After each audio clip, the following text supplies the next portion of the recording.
माँ जी, आपसे एक बात पूछनी थी। हाँ बता, क्या बात है?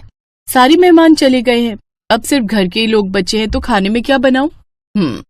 एक काम कर बहू, दाल चावल और कोई एक सब्जी बना ले। ठीक है माँ जी। और रोटियां कितनी बनाऊं? 40-50 के करीब तो बना ही लेना। आज कर ले सारा काम, कल से छोटी बहू को लगा लेना अपने साथ। नहीं माँ जी, सारी उम्र तो उसे रसोई में मेरे संग बितानी है।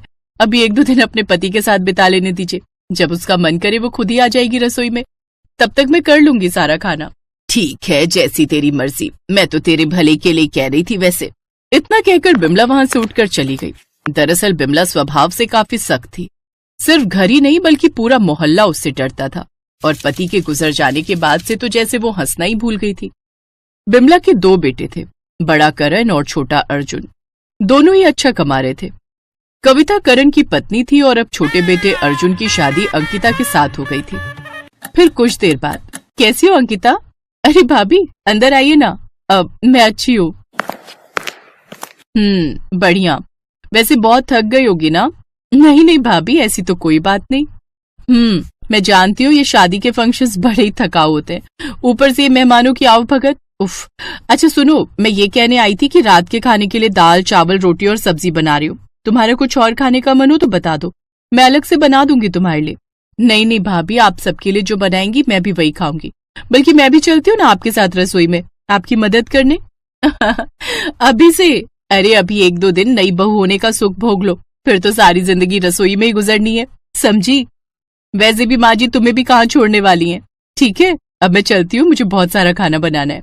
बहुत सारा खाना? पर क्यों भाभी, सारे मेहमान तो चले गए ना? हाँ मेहमान तो चले गए, पर माँ जी तो है ना, और जब तक वो हैं हर रोज ढेर सारा खाना ही बनता रहेगा इस घर में। पर ऐसा क्यों भाभी, यहाँ हम 5 लोग ही तो है ना?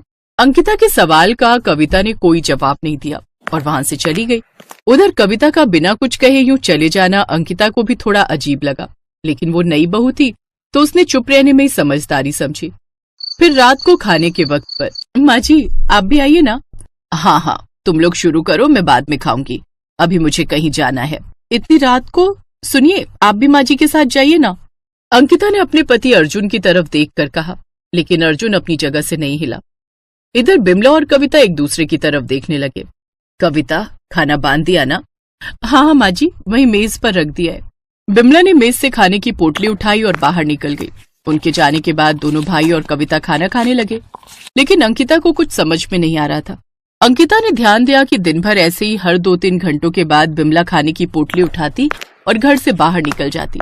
अंकिता ने यह भी महसूस किया कि बेचारी कविता, वो सारा दिन बस रसोई में खाना ही बनाती रहती थी। फिर 2 दिनों के बाद अंकिता की पहली रसोई की रस्म हुई।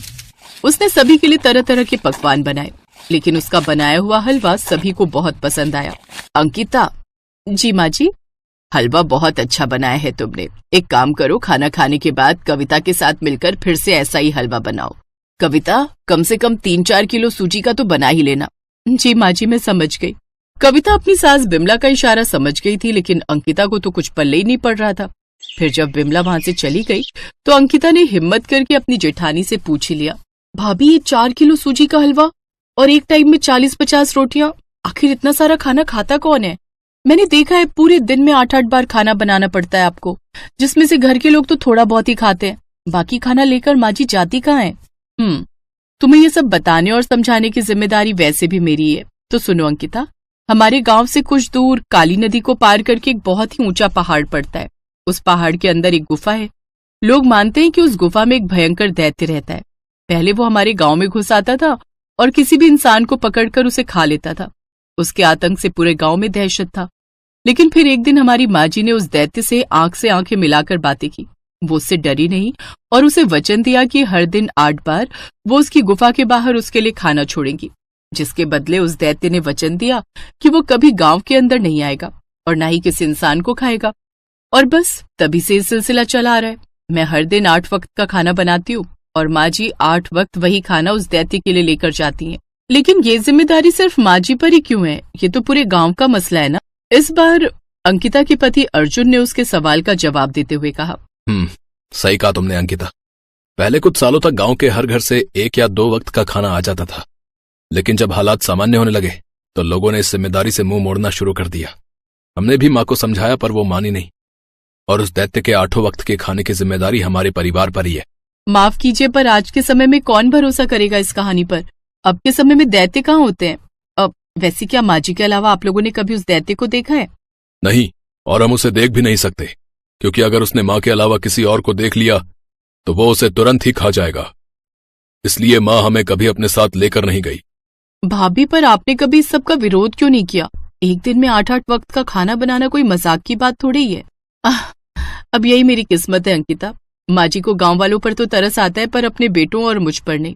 दैत्य का पेट भरने का जिम्मा माँ जी ने लिया है और इसकी पूर्ति हमें ही करती रहनी होगी, शायद जिंदगी भर।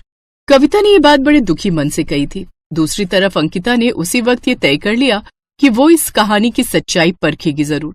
अगले दिन जब सुबह सुबह बिमला खाने की पोटली लेकर घर से निकली तो अंकिता भी चुपचाप उसके पीछे चल पड़ी। वो लगातार उसका पीछा करती रही। बिमला ने पहले एक नदी पार की जहाँ उसकी कमर तक पानी था।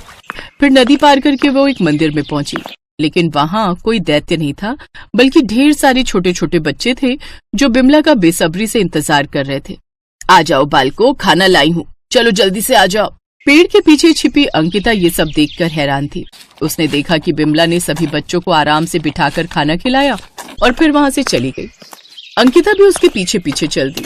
दूसरी बार बिमला ने खाने की पोटली लेकर एक बार फिर नदी पार की, लेकिन इस बार वो एक अनाथ आश्रम में गई। वहां भी उसने भूखे बच्चों को खाना खिलाया। कुछ देर बाद बिमला वहां से चली गई, लेकिन इस बार अंकिता वहां से नहीं गई। उसने देखा कि एक बूढ़ी औरत वहां झाड़ू लगा रही है।